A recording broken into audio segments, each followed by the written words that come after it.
അഭിനന്ദൻ വർദ്ധമാനെ കൈമാറുന്നതിനുള്ള നടപടികൾ പാകിസ്ഥാൻ ആരംഭിച്ചിരിക്കുന്നു. ഇന്ത്യൻ ഹൈക്കമ്മീഷണറുടെ നേതൃത്വത്തിലാണ് നടപടികൾ നടക്കുന്നത്. വിശദാംശങ്ങളുമായി ഉണ്ണികൃഷ്ണൻ ദില്ലിയിൽ നിന്ന് ചേരുന്നു. ഉണ്ണി, എത്ര മണിയോടുകൂടി കൈമാറ്റം നടക്കും, കൈമാറും എന്നുള്ള സ്ഥിരീകരണമാണ് നമുക്ക് ലഭിക്കുന്നത്? ആ രീതിയിലുള്ള ഏതെങ്കിലും സ്ഥിരീകരണമുണ്ടോ?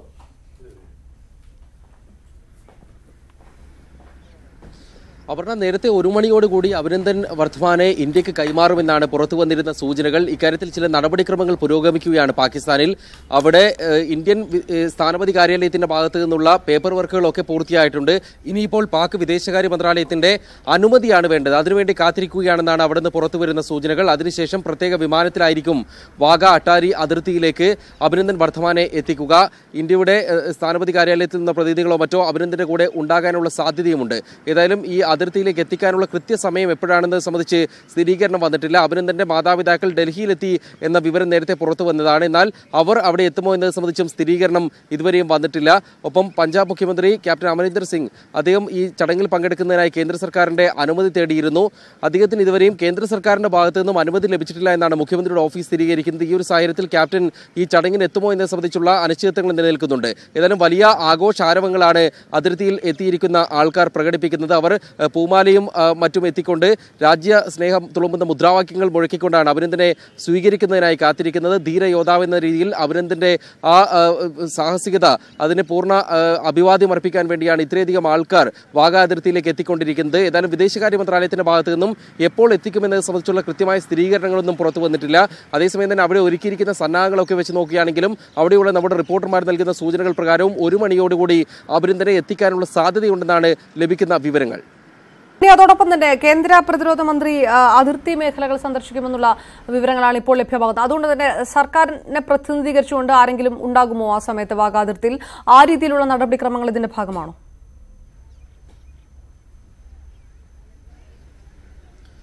അക്കാര്യത്തിലും ഇതുവരെയും സ്ഥിരീകരണം വന്നിട്ടില്ല. സർക്കാരിന്റെ പ്രതിനിധിയായി ഏതെങ്കിലും കേന്ദ്രമന്ത്രിമാർ ഉണ്ടാകുമോ എന്നത് സംബന്ധിച്ചുള്ള വിവരങ്ങളൊന്നും വന്നിട്ടില്ല. ഏതായാലും സൈനിക ഉദ്യോഗസ്ഥരുണ്ടാകുമെന്ന കാര്യം ഉറപ്പാണ്. പ്രതിരോധ മന്ത്രി നിർമ്മല സീതാരാമൻ കശ്മീരിൽ ഒരു BRO നിർമ്മിച്ച പാലത്തിന്റെ ഉദ്ഘാടന ചടങ്ങിൽ ഇന്ന് പങ്കെടുക്കുമെന്ന് നേരത്തെ അറിയിച്ചിരുന്നു. അതുകൊണ്ട് തന്നെ നിർമ്മല സീതാരാമൻ ഇവിടെ പോകുന്നതുമായി ബന്ധപ്പെട്ടും ഇതുവരെയും സ്ഥിരീകരണങ്ങളൊന്നും വന്നിട്ടില്ല.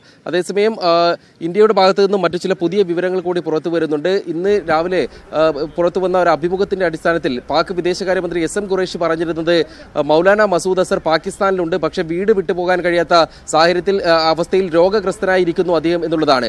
എന്നാൽ ഇന്ത്യ വളരെ തെളിവുകൾ നൽകിയാൽ പാക് കോടതികളെയും നിയമ സംവിധാനത്തെയും ബോധ്യപ്പെടുത്തിക്കൊണ്ടുള്ള നടപടികൾ എടുക്കുമെന്നും പാക് വിദേശകാര്യമന്ത്രി പറഞ്ഞിരുന്നു. ഈ ഒരു സാഹചര്യത്തിൽ ഇന്ത്യൻ വിദേശകാര്യ മന്ത്രാലയത്തിന്റെ ഭാഗത്തു നിന്നും വിദേശകാര്യ മന്ത്രാലയ വൃത്തങ്ങൾ കൃത്യമായ പ്രതികരണവുമായി രംഗത്തെത്തിയിട്ടുണ്ട്.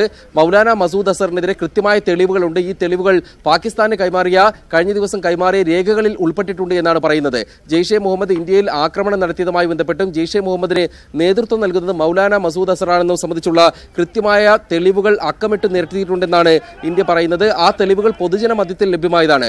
ഇന്റർനെറ്റിലും പല പ്രസിദ്ധീകരണങ്ങളുമായി ലഭ്യമായതും പങ്കുവയ്ക്കപ്പെട്ടതുമായ വിവരങ്ങളിൽ തന്നെ മൗലാന മസൂദ് അസർ ഭീകര സംഘടനകൾക്ക് പ്രോത്സാഹനം നൽകിയിരുന്നു എന്ന കാര്യം വ്യക്തമായിട്ടുണ്ടെന്നാണ് ഇന്ത്യ പറയുന്നത്. മെയ് 3, 2018, മെയ് 14, 2018, ഫെബ്രുവരി 20, 2018, ഫെബ്രുവരി 8, നവംബർ 27, 2017 തുടങ്ങിയ തീയതികളിൽ പ്രസിദ്ധീകരിച്ച പല കാര്യങ്ങളിലുള്ള ഉള്ളടക്കങ്ങളിലും മൗലാന മസൂദ് അസർ നേരിട്ട് ഭീകരരെ റിക്രൂട്ട് ചെയ്തിട്ടുണ്ട്. അവർക്ക് പരിശീലനം നൽകുന്നതിൽ ഇയാൾക്ക് ബന്ധമുണ്ട്. ഭീകര സംഘടനകളെ പ്രോത്സാഹിപ്പിക്കുന്നതിനുള്ള സമീപനം സ്വീകരിച്ചിട്ടുണ്ട് എന്ന് വ്യക്തമാകുന്നുണ്ട്. ഈ ഉള്ളടക്കങ്ങളെല്ലാം തന്നെ ഇതിനകം തന്നെ പ്രാപ്തമായ തെളിവുകളായി മാറിയിട്ടുണ്ട്. അതുകൊണ്ട് അതിന്റെ അടിസ്ഥാനത്തിൽ മൗലാന മസൂദ് അസറിനെതിരെ നടപടിയെടുക്കാൻ പാകിസ്ഥാന് ബാധ്യതയുണ്ടെന്നാണ് ഇന്ത്യ പറയുന്നത്. മാത്രമല്ല, മുംബൈ ഭീകരാക്രമണം, ഉറി ഭീകരാക്രമണം എന്നിവയ്ക്ക് പിന്നാലെ ഇന്ത്യ നൽകിയ തെളിവുകളിലും കൃത്യമായ ഇന്റലിജൻസ് വിവരങ്ങൾ അടക്കമുണ്ടായിരുന്നു മൗലാന മസൂദ് അസറിന്റെ പങ്ക് സംബന്ധിച്ച്. എന്നാൽ ആ വിവരങ്ങളെല്ലാം പാകിസ്ഥാൻ അവഗണിക്കുകയായിരുന്നു. ഇപ്പോൾ പാക് വിദേശകാര്യ മന്ത്രി പറഞ്ഞിരിക്കുന്ന പ്രസ്താവന തന്നെ ആത്മാർത്ഥതയോടുകൂടി ഉള്ളതല്ല എന്നൊരു സംശയമാണ് ഇന്ത്യ ഉന്നയിക്കുന്നത്. അപർണ, ഉണ്ണികൃഷ്ണനാണ് വിശദാംശങ്ങൾ നൽകുന്നത്. ഒരിക്കൽ കൂടി ഡോക്ടർ അനിൽകുമാർ, മുൻപ് ഇതുപോലെ പാകിസ്ഥാനെ പിടിയിലായി മോചിതയായ വ്യോമസേന പൈലറ്റുകൾ നന്ദ കരിയപ്പ, അതോടൊപ്പം തന്നെ നജികത, അതിൽ നിന്ന് വ്യത്യസ്ത കൂടിയാണ് അഭിനന്ദൻ വർദ്ധമാന്റെ മോചനം.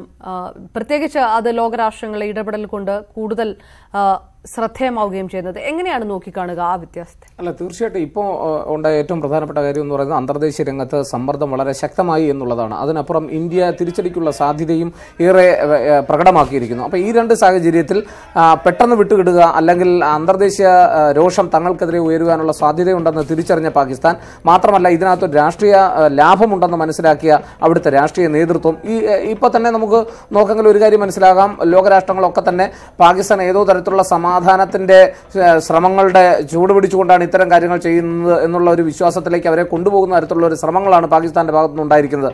പക്ഷേ എന്നാൽ ഇന്ത്യയെ സംബന്ധിച്ചിടത്തോളം കാതലായ ഒരു മാറ്റവും പാകിസ്ഥാന്റെ ഭാഗത്തുനിന്നും ഉണ്ടായിട്ടില്ല എന്നുള്ള തിരിച്ചറിവുമുണ്ട്. അപ്പോൾ അതുകൊണ്ട് മറ്റു കാര്യങ്ങളിൽ നിന്ന് ഇതിനെ വ്യത്യസ്തമാക്കുന്നത് തീർച്ചയായിട്ടും പിന്നെ അന്തർദേശീയ രംഗത്ത് ഉയർന്ന സമ്മർദ്ദവും അതുപോലെ തന്നെ ഇന്ത്യയുടെ പ്രതികരണവും. നേരത്തെ ഇന്ത്യ പ്രതികരിച്ചിരുന്നത് ഇങ്ങനെയല്ല.